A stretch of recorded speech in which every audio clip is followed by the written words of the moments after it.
여러분, 독일에서 충격적인 일이 발생했습니다. 독일 베를린 공항, 오후 8시. 수백 명이 줄을 서서 기다리는 입국 심사장에서 한 한국인 남성이 10초 만에 통과했습니다.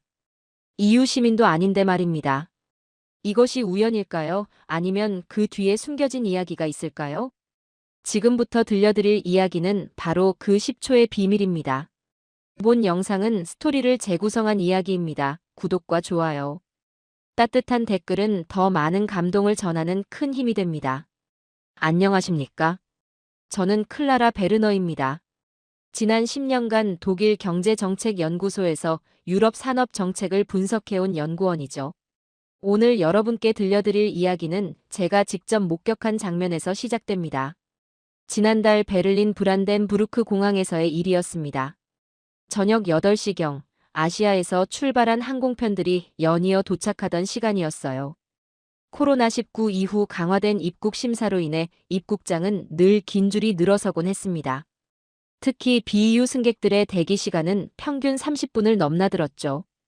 그런데 제 앞에 서 있던 한국 여권을 든 중년 남성의 행동이 눈에 띄었습니다.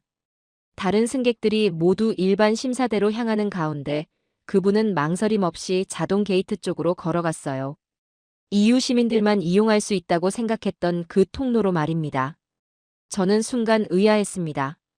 설마 잘못 알고 계신 건 아닐까 하고요. 그런데 놀라운 일이 벌어졌습니다. 게이트에 여권을 갖다 댄 순간 초록불이 켜졌어요.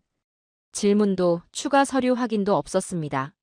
문이 열리고 닫히는 데 걸린 시간은 정확히 10초였습니다.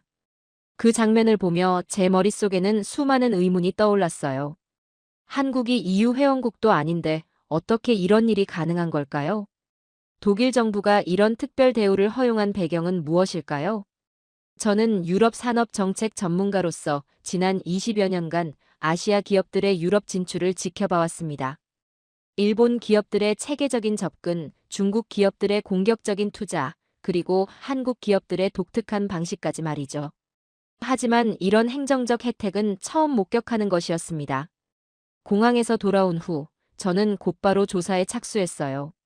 독일 내무부 자료를 뒤져보니 한국이 자동 입국 심사 대상국에 포함된 것은 2018년의 일이었습니다. 아시아 국가 중에서는 유일했죠. 일본도 싱가포르도 아닌 오직 한국만이 이 목록에 올라 있었어요. 더 놀라운 건 이 결정이 내려지기까지의 과정이었습니다.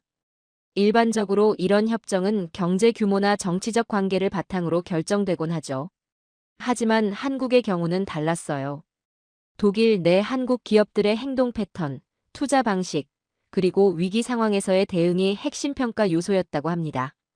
제가 접한 내부 문서에는 이런 표현이 나와 있었어요. 위기 시 책임을 공유한 파트너는 동일선상에서 볼 수 없다는 문장 말입니다. 이 한 줄이 오늘날 한국인들이 독일 공항에서 누리는 편의의 핵심이었던 거죠. 하지만 이 모든 것의 시작은 그리 순탄하지 않았습니다. 독일 통일 직후 동부 지역은 서구 자본의 관심을 끌기 위해 안간힘을 썼어요. 기술력은 있었지만 신뢰는 부족했고 투자는 신중했죠. 특히 외국 기업들에 대한 독일인들의 시선은 까다로웠습니다. 그 무렵 독일 땅에 발을 디딘 한국 기업들이 있었어요. 그들이 보여준 방식, 그들이 선택한 길이 오늘날 20초의 배경이 된 거죠. 숫자로는 설명할 수 없지만 분명한 이유가 있었던 겁니다. 저는 이 이야기를 통해 여러분께 보여드리고 싶습니다. 진정한 신뢰가 어떻게 만들어지는지, 그리고 그 신뢰가 어떤 결과를 가져오는지를요. 한국의 중장년 세대가 평생 현장에서 터득한 가치들이 어떻게 독일이라는 엄격한 시스템 속에서 인정받게 되었는지 말입니다. 1989년 11월 9일 베를린 장벽이 무너졌습니다. 전 세계가 환호했지만 정작 독일 내부는 혼란 그 자체였어요. 특히 동독 지역의 산업 기반을 어떻게 재건할지가 가장 큰 과제였습니다. 저는 그 당시 뮌헨 대학에서 경제학을 전공하던 학생이었어요. 통일 직후 동부 지역으로 현장 연구를 나갔던 기억이 생생합니다. 드레스덴의 한 기계 공장에서 만난 엔지니어 한스 밀러 씨는 40년간 쌓아온 기술력과 노하우에 대한 자부심을 드러냈지만 동시에 아무도 동독의 기술을 믿어주지 않는다는 절망감을 토로했습니다. 실제로 동독의 산업 기반은 결코 허약하지 않았어요. 정밀 기계, 화학, 전자 분야에서 상당한 수준의 기술력을 보유하고 있었죠. 문제는 신뢰였습니다. 서구 자본가들에게 동독은 여전히 미지의 영역이었어요. 1991년부터 본격적으로 시작된 외국 기업들의 동독 진출을 지켜보면서 저는 흥미로운 패턴을 발견했습니다. 서유럽 기업들은 철저히 계산적이었어요. 투자 수익률을 먼저 따졌고 위험 요소를 최소화하는 데만 집중했죠. 프랑스의 한 자동차 부품 회사는 라이프치히에 공장을 설립했지만 핵심 기술자들은 모두 본국에서 데려왔어요. 현지 인력은 단순 조립 작업에만 투입했고요. 독일 기술자들의 제안이나 개선 아이디어는 번번이 무시됐습니다. 이탈리아의 한 섬유 회사는 더욱 노골적이었어요. 동독의 저렴한 인건비만 이용하고 품질 관리는 여전히 밀라노에서 담당했죠. 심지어 중요한 회의는 모두 이탈리아어로 진행했습니다. 독일 직원들은 통역을 통해서만 회사 방침을 전달받았어요. 일본 기업들의 접근 방식은 달랐지만 결과는 비슷했습니다. 도요타의 협력업체였던 한 부품 회사는 드레스덴에 진출하면서 매우 체계적인 계획을 세웠어요. 하지만 모든 핵심 결정은 도쿄 본사에서 내려졌고 현지 법인은 단순한 실행기관에 불과했죠. 그 회사의 독일 지사장이었던 슈미트 씨를 인터뷰한 적이 있어요. 그는 일본 본사가 독일 직원들을 전혀 신뢰하지 않았다고 털어놨습니다. 매주 상세한 보고서를 요구받았고 작은 지출 하나도 본사 승인을 받아야 하는 상황에서 마치 감시받는 기분이었다고 회고했어요. 이런 상황에서 독일 정부의 입장은 복잡했어요. 외국 투자가 절실히 필요했지만 동시에 자국 기업과 인력을 보호해야 했거든요. 특히 헬무트 콜 총리는 통일 독일의 자존심을 지키는 것을 매우 중요하게 여겼습니다. 1992년 독일 정부는 외국인 투자법을 대폭 강화했어요.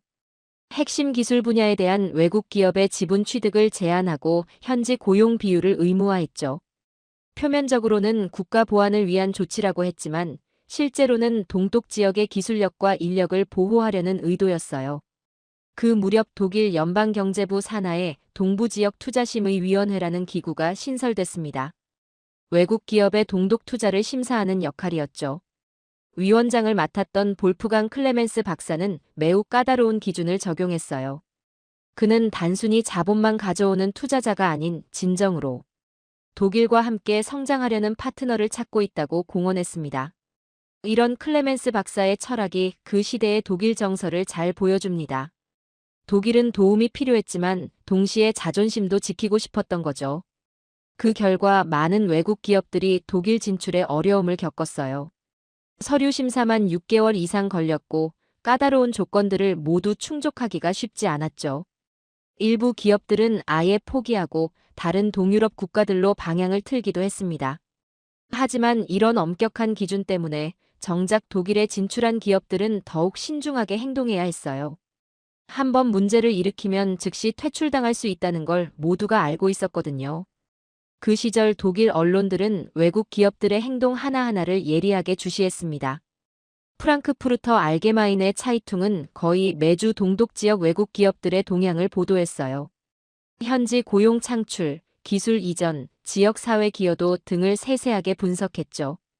독일 국민들도 마찬가지였습니다. 특히 동독 출신 주민들은 외국 기업들을 바라보는 시선이 각별했어요. 자신들의 일자리와 직결된 문제였으니까요. 이런 분위기 속에서 살아남으려면 외국 기업들은 독일 사회에 진정으로 녹아들어야 했습니다. 단순히 이익만 추구해서는 안 되었어요. 독일의 가치관을 이해하고 현지 문화를 존중해야 했죠. 그런데 그 무렵 다른 접근 방식을 보여준 기업들이 있었습니다. 아시아에서 온 기업들이었죠. 이들의 방식은 기존 서구 기업들과는 확연히 달랐어요. 1993년 봄 작센 주 츠비카우에 위치한 낡은 트라반트 자동차 공장이 문을 닫았습니다. 동독 시절 국민차를 생산하던 이 공장은 통일 후 경쟁력을 잃고 결국 폐쇄 수순을 밟게 됐어요. 500여 명의 독일 기술자들이 일자리를 잃을 위기에 처했죠. 그런데 그해 여름 뜻밖의 구원자가 나타났습니다. 한국의 중견 자동차 부품 회사였어요. 다른 서구 기업들이 모두 외면한 그 공장을 인수하겠다고 나선 겁니다.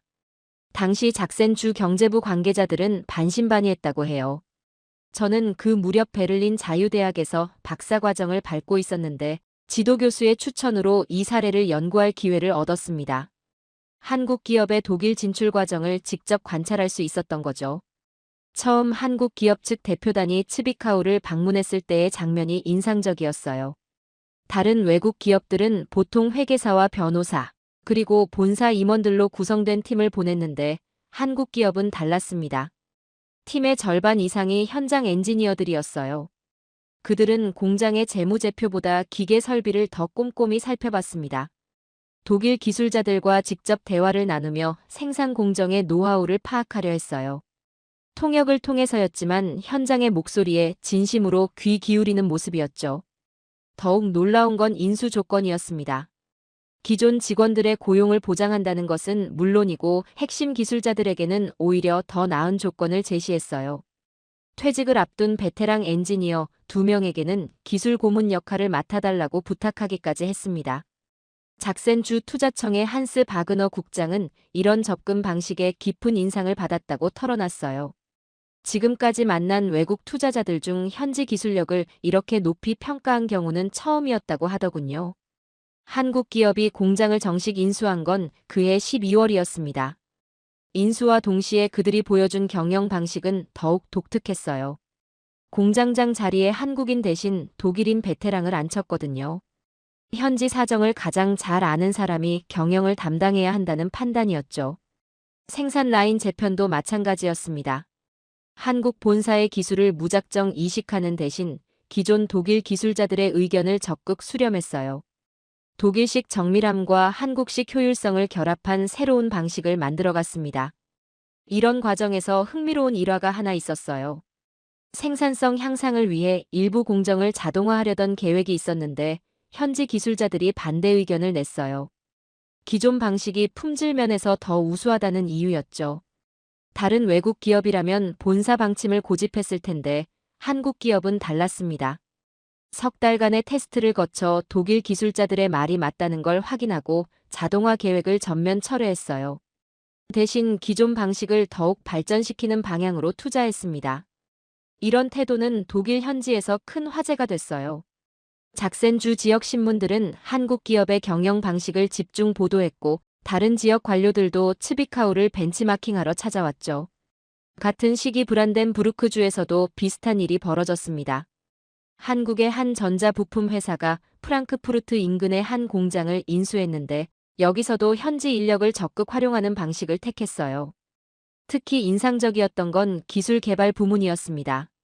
한국 본사의 연구진과 독일 현지 엔지니어들이 공동으로 프로젝트를 진행하는 시스템을 만들었거든요. 언어 장벽이 있었지만 기술자들끼리는 도면과 데이터로 충분히 소통이 가능했어요. 이 과정에서 독일 기술자들이 제안한 아이디어 중 일부가 실제로 한국 본사 제품에 적용되기도 했습니다. 독일 현지 법인이 단순한 생산 기지가 아닌 기술 혁신의 파트너로 인정받은 거죠. 독일 연방경제부도 이런 변화를 주목했습니다. 1994년 발간된 외국인 투자 동향 보고서에는 한국 기업들의 사례가 별도 챕터로 다뤄졌어요. 현지 기술력을 존중하고 활용하는 모범 사례로 평가받았습니다. 하지만 한국 기업들의 접근이 항상 순탄했던 건 아니에요. 속도를 중시하는 한국식 문화와 신중함을 추구하는 독일식 문화 사이에서 갈등이 빚어지기도 했죠. 츠비카우 공장의 경우 새로운 생산 라인 도입 시기를 두고 한국 본사와 독일 현지 간의 의견 차이가 있었어요. 본사는 빠른 투자 회수를 원했지만 현지에서는 충분한 테스트를 거쳐야 한다고 주장했거든요. 결국 한국 기업은 독일 방식을 택했습니다. 출시 시기는 석 달 늦어졌지만 덕분에 초기 품질 문제를 예방할 수 있었어요. 이런 결정이 독일 관료들에게는 신뢰감을 주었고 현지 기술자들에게는 존중받는다는 느낌을 안겨줬습니다. 독일 정부의 시각도 서서히 변화했어요. 초기에는 한국 기업들도 다른 외국 기업들과 비슷할 거라고 생각했지만 실제로 지켜본 결과는 달랐거든요. 장기적인 관점에서 독일과 함께 성장하려는 의지가 확실해 보였어요. 특히 작센주와 브란덴부르크주의 관료들은 한국 기업들의 방식에 깊은 관심을 보였습니다. 정기적으로 공장을 방문해서 경영 현황을 점검했고 필요할 때마다 행정적 지원을 아끼지 않았죠. 이런 신뢰는 곧 시험대에 오르게 됩니다. 1995년 아시아 외환위기가 터지면서 독일 내 한국 기업들도 큰 어려움에 직면하게 된 거죠. 1997년 12월 한국발 외환위기가 전 세계를 강타했습니다. 원화가 급락하고 한국 기업들이 연쇄도산 위기에 몰렸죠. 이 소식이 독일에 전해졌을 때 현지 관료들과 언론은 독일 내 한국 기업들의 향방의 촉각을 곤두세웠습니다. 저는 그때 베를린 경제정책연구소에서 인턴으로 일하고 있었는데 연구소 내부가 매우 분주했던 걸 기억해요. 외국 기업들의 철수 가능성을 분석하는 긴급 보고서를 작성해야 했거든요. 특히 동독 지역에 진출한 아시아 기업들의 동향이 가장 큰 관심사였습니다. 당시 독일 내 외국 기업들의 반응은 예상대로였어요. 위기의 여파가 본격화되기 시작한 1998년 첫 분기, 프랑스의 한 화학회사는 작센-안할트주 공장의 생산량을 30% 축소했습니다. 이탈리아 섬유회사는 더 과감했어요. 직원 200명 중 60명을 정리해고했죠. 미국계 다국적 기업들도 마찬가지였습니다. 브란덴부르크주에 진출한 한 전자회사는 독일 법인의 운영권을 본사로 회수하고 현지 의사결정권을 대폭 축소했어요. 위험 요소를 최소화하겠다는 명분이었지만 실질적으로는 철수 준비 작업이나 다름없었죠. 일본 기업들의 대응은 더욱 체계적이었습니다. 도쿄 본사에서 파견된 위기관리팀이 독일 현지를 방문해 전면적인 구조조정 계획을 발표했어요. 핵심 업무는 본국으로 이관하고 독일 법인은 단순 조립 기능만 남겨두겠다는 내용이었습니다. 이런 상황에서 독일 정부와 지방정부 관계자들은 한국 기업들의 반응을 예의주시했습니다. 한국 경제가 가장 큰 타격을 받은 만큼 가장 급진적인 구조조정이 예상됐거든요. 작센주 경제부는 비상대책팀을 구성해 한국 기업들과의 긴급 면담을 추진했어요. 그런데 예상과 달리 한국 기업들의 첫 번째 반응은 침묵이었습니다. 다른 외국 기업들이 앞다퉈 구조조정 계획을 발표하는 동안 한국 기업들은 아무런 공식 발표도 하지 않았어요. 이런 모호한 태도가 오히려 독일 측의 불안감을 키웠습니다. 1998년 2월 말, 드디어 한국 기업들의 입장이 명확해졌습니다. 츠비카우의 자동차 부품 회사가 첫 번째로 공식 발표를 했는데 그 내용은 모두를 놀라게 했어요. 기존 고용 규모를 그대로 유지하겠다는 것이었습니다. 더욱 놀라운 건 그 이유였어요. 회사 측은 현재의 위기가 일시적이며 장기적으로 독일 시장에서의 성장 가능성을 여전히 높게 평가한다고 밝혔습니다.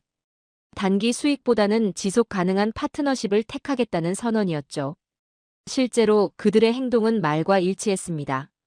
한국 본사로부터의 자금 지원이 크게 줄어든 상황에서도 독일 현지 직원들의 임금을 깎지 않았어요.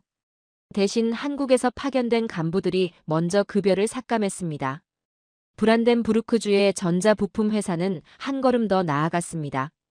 위기를 기회로 활용해 직원들의 기술 교육에 오히려 투자를 늘렸어요. 독일 현지 기술자들을 한국 본사로 파견해 새로운 기술을 습득하게 하는 프로그램도 시작했죠. 이런 결정들이 쉽지 않았다는 건 분명했어요. 한국 기업들의 재무제표를 들여다보면 독일 사업 부문이 상당한 적자를 기록하고 있었거든요. 합리적인 경영 판단으로는 설명하기 어려운 선택이었습니다. 독일 언론들은 이런 현상에 주목했어요.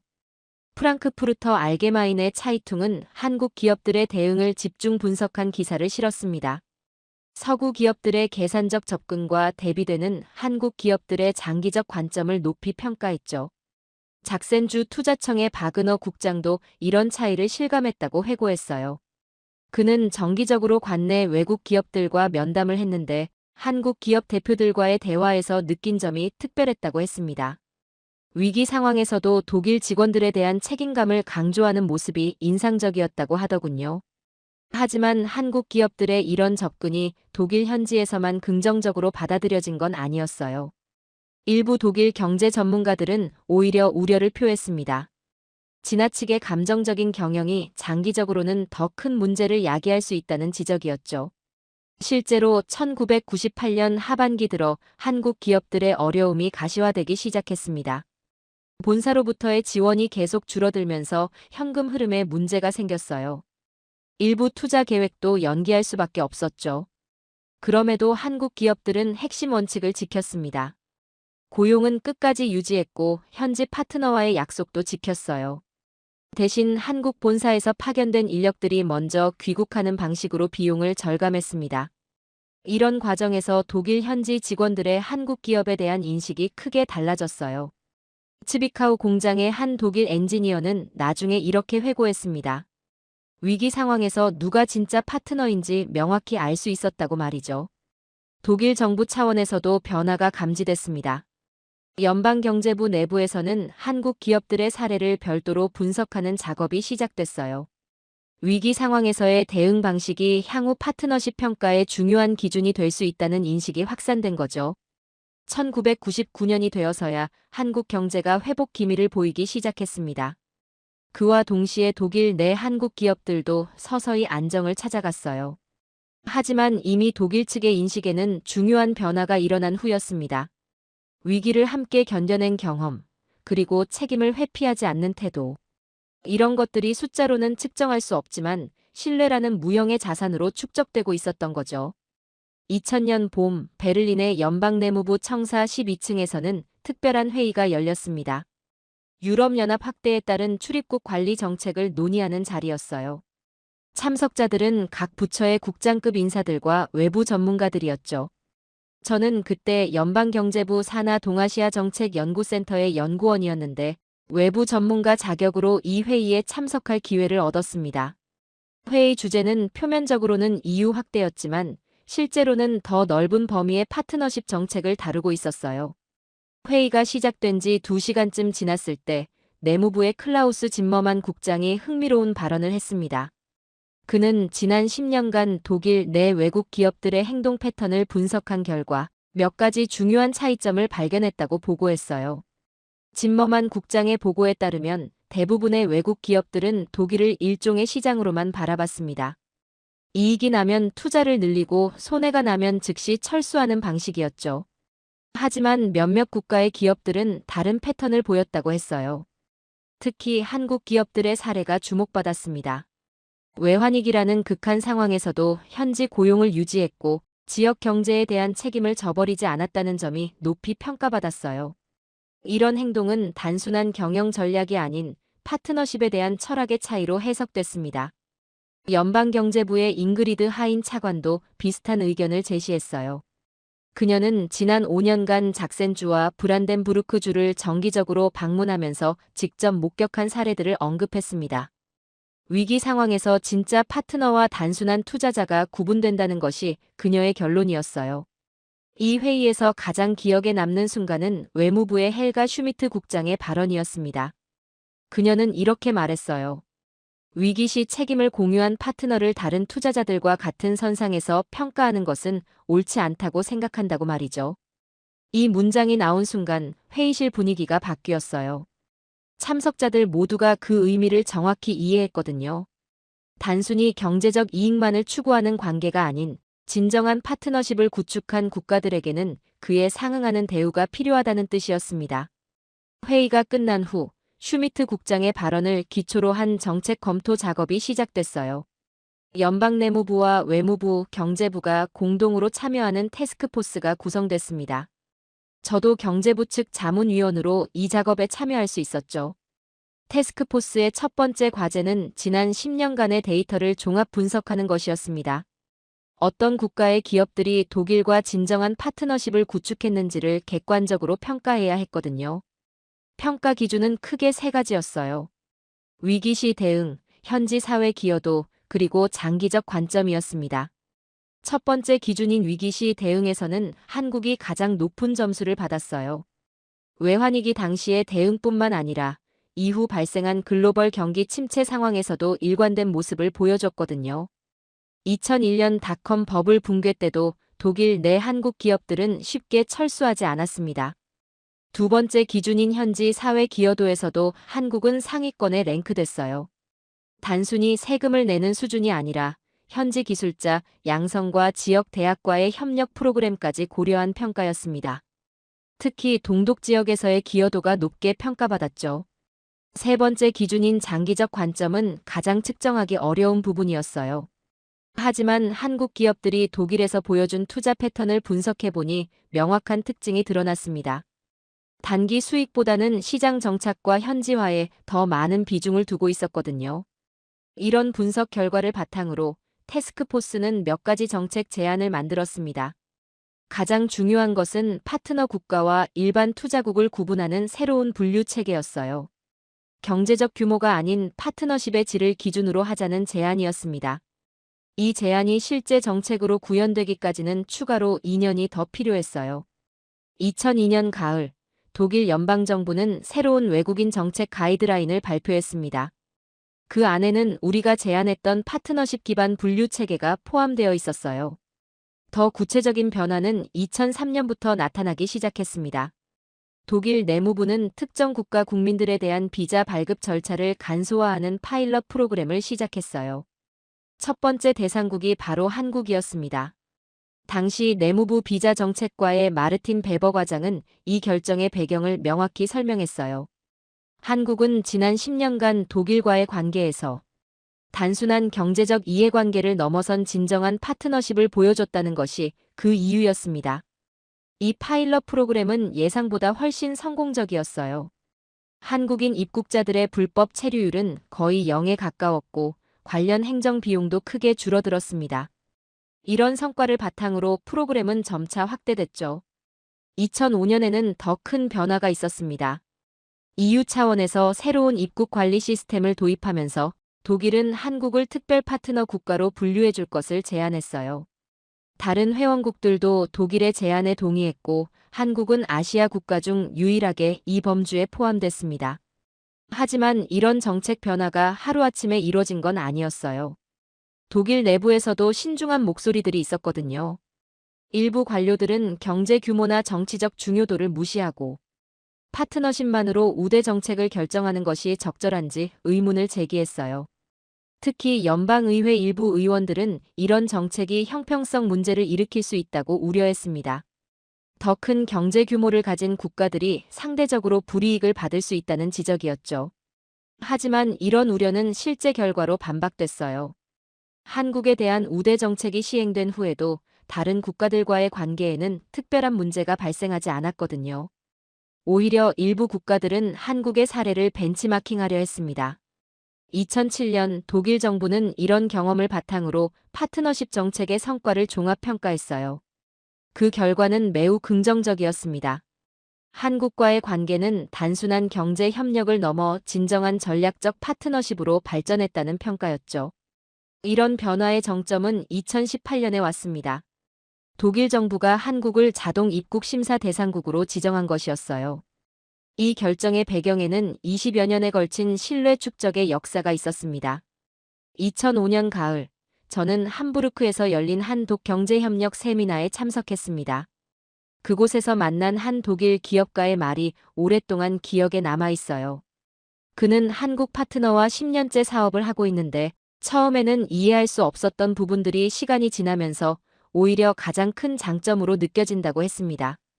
그가 말한 이해할 수 없었던 부분이란 한국 기업가들의 의사결정 방식이었어요. 독일 기업들이 철저한 데이터 분석과 리스크 계산을 바탕으로 결정을 내리는 것과 달리 한국 기업가들은 직감과 경험을 더 많이 활용한다는 것이었죠. 하지만 그 직감이 단순한 추측이 아니라는 걸 깨닫는 데는 오랜 시간이 걸렸다고 합니다. 한국의 50대 이상 경영진들이 보여주는 판단력은 수십 년간 현장에서 쌓아온 경험의 결과물이었거든요. 그들은 숫자로 표현되지 않는 미묘한 변화들을 감지하는 능력이 탁월했어요. 독일 기업계에서 이런 한국식 접근법이 주목받기 시작한 건 2000년대 초반이었습니다. 당시 독일은 급격한 기술 변화와 글로벌 경쟁 심화로 어려움을 겪고 있었어요. 전통적인 독일식 경영 방식만으로는 한계가 있다는 인식이 확산되고 있었죠. 그런 상황에서 한국 기업들이 보여준 유연성과 적응력이 큰 관심을 끌었습니다. 특히 위기 상황에서의 대응 방식이 독일 경영진들에게는 신선한 충격이었어요. 한국 기업가들은 불확실한 상황에서도 과감한 결정을 내렸고 그 결과에 대해 책임을 지는 모습을 보였거든요. 독일 경영학계에서도 이런 현상에 주목했습니다. 만하임 대학의 경영학과에서는 한국 기업의 의사결정 과정을 분석하는 연구 프로젝트를 시작했어요. 연구진들이 발견한 것은 한국 경영진들만의 독특한 철학이었습니다. 그 철학의 핵심은 관계 중심적 사고였어요. 한국의 50대 이상 경영진들은 단순히 수익을 추구하는 것이 아니라 모든 이해관계자와의 관계를 고려해서 결정을 내렸습니다. 직원, 협력업체, 지역사회까지 포함한 생태계 전체를 생각하는 방식이었죠. 이런 관점은 독일의 전통적인 사회적 시장경제 철학과 놀라울 정도로 유사했습니다. 독일도 이윤 추구만이 아닌 사회적 책임을 중시하는 경영 문화를 가지고 있었거든요. 하지만 한국식 접근은 더욱 직관적이고 인간적이었어요. 베를린 자유대학의 한 독일 교수는 이를 동양적 실용주의라고 명명했습니다. 이론보다는 현실을, 원칙보다는 상황을 중시하는 태도였죠. 그런데 이런 유연함이 오히려 더 일관된 결과를 만들어낸다는 점이 흥미로웠어요. 실제로 독일 내 한국 기업들을 보면 이런 특징이 뚜렷하게 나타났습니다. 현지 직원들과의 관계를 매우 중요하게 여겼고 단기적 손실을 감수하더라도 장기적 신뢰를 구축하는 데 집중했어요. 이런 모습이 독일인들에게는 진정성 있게 받아들여졌습니다. 독일인들이 특히 인상 깊게 여긴 것은 한국 경영진들의 소통 방식이었어요. 공식적인 회의보다는 비공식적인 대화를 선호했고 문서보다는 직접적인 만남을 통해 신뢰를 쌓아갔습니다. 처음에는 비효율적으로 보였지만 결과적으로는 더 깊은 이해와 협력을 이끌어냈어요. 2000대 중반 독일의 몇몇 대기업들이 한국식 경영 방식을 벤치마킹하기 시작했습니다. BMW의 한 임원은 한국 파트너와의 협력 경험을 통해 관계 중심적 접근의 효과를 실감했다고 공개적으로 언급했어요. 특히 문제 해결 과정에서의 차이가 두드러졌습니다. 독일식 접근은 체계적이고 논리적이었지만 때로는 경직된 면이 있었어요. 반면 한국식 접근은 상황에 따라 유연하게 대응하면서도 핵심 가치는 절대 타협하지 않는 모습을 보였습니다. 한국 경영진들이 가진 또 다른 특징은 현장에 대한 깊은 이해였어요. 대부분이 현장에서 시작해서 올라온 사람들이었기 때문에 실무진들의 어려움을 정확히 파악하고 있었습니다. 이런 현장 감각이 독일의 마이스터 전통과 잘 맞아떨어졌어요. 독일의 마이스터 제도는 현장 기술과 경험을 중시하는 시스템입니다. 한국 기업가들이 보여준 현장 존중 태도가 독일 기술자들에게는 매우 자연스럽게 받아들여졌던 거죠. 서로 다른 문화적 배경을 가지고 있지만 현장을 중시한다는 공통분모가 있었어요. 이런 공통분모는 세대적 특성이기도 했습니다. 한국의 50대 이상 경영진들과 독일의 같은 세대 기술자들은 모두 현장에서 몸으로 배운 사람들이었어요. 이론보다는 경험을, 말보다는 행동을 중시하는 세대였죠. 그들 사이에서는 특별한 언어가 통했습니다. 복잡한 설명 없이도 서로의 의도를 이해할 수 있었고 신뢰는 자연스럽게 형성됐어요. 이런 소통이 가능했던 것은 비슷한 가치관과 경험을 공유하고 있었기 때문입니다. 독일 정부 관료들도 이런 세대적 공감대를 느꼈습니다. 특히 동독 출신으로 통일 과정을 직접 경험한 관료들은 한국 기업가들의 접근 방식에 깊이 공감했어요. 어려운 상황에서도 포기하지 않고 함께 헤쳐나가려는 의지를 읽을 수 있었거든요. 2010년대 들어서면서 이런 세대적 이해는 더욱 중요해졌습니다. 글로벌 경제의 불확실성이 커지면서 단순히 계약서에 의존하는 관계보다는 신뢰에 기반한 파트너십이 더 중요해진 거죠. 한국의 50대 이상 기업가들이 보여준 일관성과 책임감이 이런 시대적 요구와 정확히 부합했습니다. 그들은 말보다는 행동으로 조건부가 아닌 무조건적인 신뢰로 관계를 맺어왔거든요. 결국 독일인들이 한국에 대해 갖게 된 신뢰는 이론이나 제도의 산물이 아니었어요. 현장에서 묵묵히 자신의 역할을 다한 한 세대의 경험과 가치관이 만들어낸 결과였습니다. 2018년 3월 독일 연방내무부는 한국을 자동 입국 심사 대상국으로 지정한다고 공식 발표했습니다. 표면적으로는 행정 절차의 간소화라고 했지만 그 이면에는 20여 년에 걸친 신뢰 축적의 역사가 숨어 있었어요. 저는 그 무렵 베를린의 한 정책연구소에서 선임연구원으로 일하고 있었는데 이 결정의 배경을 분석하는 보고서를 작성할 기회를 얻었습니다. 독일 정부 내부 자료들을 검토하면서 발견한 것은 이 결정이 결코 단순한 행정적 편의가 아니라는 사실이었어요. 자동 입국 심사 시스템은 독일이 매우 신중하게 접근하는 영역입니다. 국경 보안과 직결된 문제이기 때문에 어떤 타협도 허용되지 않거든요. 그런 독일이 한국에 대해서만큼은 예외를 인정한 것이었습니다. 결정 과정을 들여다보면 그 신중함을 더욱 실감할 수 있어요. 내무부 산하 국경보안청에서는 무려 1년 반에 걸쳐 한국인 입국자들의 데이터를 분석했습니다. 불법 체류율, 범죄율, 행정명령 준수율 등 모든 지표를 꼼꼼히 검토했어요. 분석 결과는 놀라웠습니다.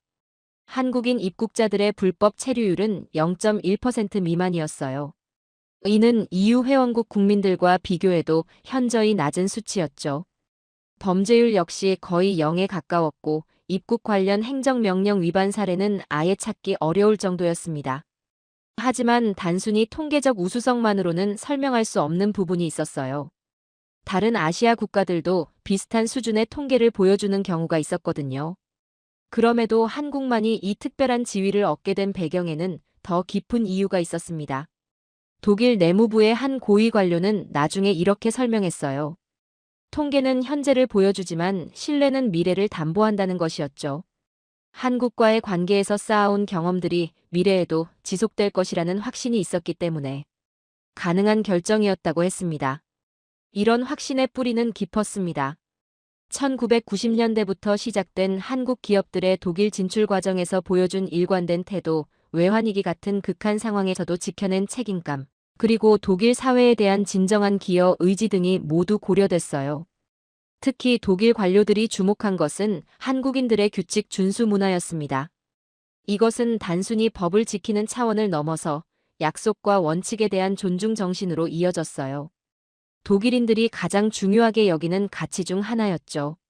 자동 입국 심사 대상국 지정은 기술적으로도 복잡한 과정을 거쳐야 했습니다. 한국의 여권 보안 기술, 신원 확인 시스템, 그리고 독일과의 정보 공유 체계 등이 모두 평가받았어요. 이 모든 영역에서 한국은 독일의 까다로운 기준을 통과했습니다. 여권 보안 기술의 경우 한국은 세계 최고 수준의 생체인식 기술을 적용하고 있었어요. 독일 기술진들이 직접 한국을 방문해 시스템을 점검했고 그들도 한국의 기술력을 높이 평가했습니다. 단순히 기준을 만족하는 수준이 아니라 독일보다도 앞선 부분들이 있다고 인정했죠. 정보 공유 체계 구축도 순탄하게 진행됐습니다. 한국 정부는 독일이 요구하는 모든 정보를 투명하게 제공했고 양국 간 실시간 데이터베이스 연동 시스템도 문제없이 구축됐어요. 이런 협력이 가능했던 것은 이미 형성된 신뢰관계가 있었기 때문이었습니다. 시범 운영 기간도 있었어요. 2017년 하반기부터 베를린과 프랑크푸르트 공항에서 제한적으로 운영을 시작했는데 결과는 예상을 뛰어넘었습니다. 한국인 승객들의 만족도는 물론이고 독일 공항 당국의 업무 효율성도 크게 향상됐어요. 흥미로운 점은 다른 승객들의 반응이었습니다.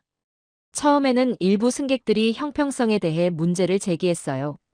왜 한국인들만 특별 대우를 받느냐는 것이었죠. 하지만 시간이 지나면서 이런 목소리는 줄어들었습니다. 오히려 한국의 사례를 자국도 따라야 한다는 여론이 형성됐어요. 독일 언론들도 이 변화를 주목했습니다. 주요 일간지들은 한국의 자동 입국 심사 도입을 단순한 행정 개선이 아닌 신뢰 외교의 성과로 평가했어요.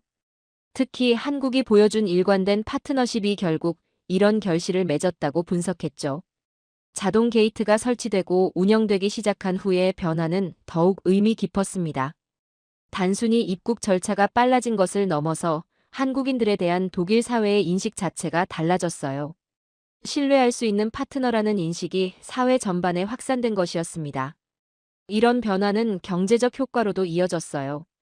한국 기업들의 독일 투자가 늘어났고 한국 관광객들의 독일 방문도 크게 증가했습니다. 자동 게이트라는 상징적 신호가 실질적인 경제 협력 확대로 연결된 거죠. 독일 정부도 이런 효과에 주목했습니다. 신뢰 기반의 관계 구축이 단순히 외교적 수사가 아니라 실질적인 이익을 창출할 수 있다는 것을 확인한 거예요. 이후 독일은 다른 국가들과의 관계에서도 이런 접근을 확대 적용하기 시작했습니다. 그런데 자동 게이트를 통과하는 10초라는 시간에는 더 깊은 의미가 담겨 있었어요. 그것은 단순히 기술적 처리 시간이 아니라 20여 년에 걸쳐 쌓아온 신뢰가 압축된 시간이었습니다. 독일이 한국을 향해 보내는 무언의 메시지였죠. 더 이상 증명할 필요가 없다는 뜻이었어요. 이미 충분히 검증됐고 신뢰할 만하다고 인정받았다는 의미였습니다. 그 10초 안에는 수많은 한국인들이 독일에서 보여준 성실함과 책임감이 녹아 있었어요. 오늘 아침 베를린 브란덴부르크 공항에서 저는 다시 한번 그 장면을 목격했습니다. 한국 여권을 든 중년 남성이 자동 게이트에 서서 여권을 스캔하는 모습을요. 초록불이 켜지고 문이 열리고 그는 별다른 감흥 없이 걸어 나갔어요. 마치 당연한 일인 것처럼 말입니다. 하지만 저는 그 당연함 뒤에 숨겨진 이야기를 압니다. 그 10초가 만들어지기까지 얼마나 많은 시간과 노력이 필요했는지를요. 그리고 그것이 결코 우연이나 특혜가 아니라는 것도 알고 있어요. 이 모든 이야기는 1989년 베를린 장벽이 무너진 때부터 시작됐습니다. 혼란스러운 독일 통일 과정에서 수많은 외국 기업들이 동독으로 몰려들었어요. 그들 대부분은 빠른 이익을 추구했고 위험이 감지되면 주저없이 떠났습니다. 하지만 한국 기업들은 달랐어요. 그들은 처음부터 다른 접근을 보여줬습니다. 현지 기술자들을 존중했고 현지 문화를 이해하려 노력했어요. 무엇보다 단기적 이익보다는 장기적 파트너십을 추구했죠. 진짜 시험은 1997년 외환위기 때 왔습니다. 한국 경제가 휘청거리는 상황에서 합리적인 선택은 독일 사업을 축소하거나 철수하는 것이었어요. 다른 외국 기업들이 실제로 그렇게 했고 아무도 한국을 탓하지 않았을 겁니다. 그런데 한국 기업들은 그러지 않았어요. 손해를 감수하면서도 현지 고용을 유지했고 독일 파트너들과의 약속을 지켰습니다. 그 선택이 경제적으로는 비합리적이었을지 모르지만 인간적으로는 가장 올바른 결정이었어요. 독일인들은 그런 모습을 지켜봤습니다. 처음에는 의아해했지만 시간이 지나면서 그 의미를 이해하게 됐어요. 한국인들이 보여준 것은 단순한 비즈니스가 아니라 진정한 파트너십에 대한 신념이었거든요. 이런 경험들이 쌓이면서 독일 정부 내부의 인식도 변화했습니다. 2000년 연방내무부 회의에서 나온 그 유명한 문장, 위기시. 책임을 공유한 파트너는 동일선상에서 볼 수 없다는 말이 바로 이런 인식 변화를 보여주는 상징이었어요. 그 후로도 오랜 시간이 걸렸습니다. 독일은 신중한 나라예요. 하루아침에 정책을 바꾸지 않죠. 하지만 한국과의 관계에서 보여준 일관성과 신뢰성은 결국 독일의 마음을 움직였습니다. 한국의 50대 이상 경영진들이 보여준 가치관도 중요한 역할을 했어요. 그들은 말보다는 행동을, 단기적 이익보다는 장기적 관계를 중시했습니다. 이런 철학이 독일의 전통적 가치관과 잘 맞아떨어졌어요. 결국 2018년 한국은 아시아 국가 중 유일하게 독일의 자동 입국 심사 대상국이 됐습니다. 그 결과가 바로 오늘 제가 목격한 10초의 통과였어요. 하지만 그 10초는 단순한 편의가 아니었습니다. 20여 년간 쌓아온 신뢰의 결정체였죠. 많은 투자자들이 독일을 거쳐갔어요. 일부는 큰 이익을 남기고 떠났고 일부는 손해를 보고 철수했습니다. 하지만 대부분은 흔적 없이 사라졌어요. 그들에게 독일은 그저 하나의 시장이었을 뿐이었거든요. 그런데 한국의 접근은 달랐습니다. 한국 기업들에게 독일은 정복해야 할 시장이 아니라 함께 성장해야 할 파트너였어요. 그래서 어려울 때도 떠나지 않았고 좋을 때도 독차지하려 하지 않았습니다. 이런 차이가 결국 지금의 결과를 만들었어요. 단순히 경제적 규모나 정치적 영향력으로는 설명할 수 없는 특별한 관계가 된 거죠. 신뢰라는 무형의 자산이 유형의 혜택으로 바뀐 사례였습니다. 독일 사회에서 한국에 대한 인식도 완전히 달라졌어요. 이제 한국은 믿을 수 있는 파트너로 인식되고 있습니다. K-팝이나 드라마 같은 문화적 영향도 있지만 그 바탕에는 수십 년간 쌓아온 신뢰가 자리하고 있어요. 오늘날 독일 공항의 자동 게이트를 통과하는 한국인들 대부분은 이런 배경을 모를 겁니다. 그들에게는 그저 편리한 서비스일 뿐이죠. 하지만 그 편의 뒤에는 수많은 선배들의 성실함과 희생이 숨어 있어요.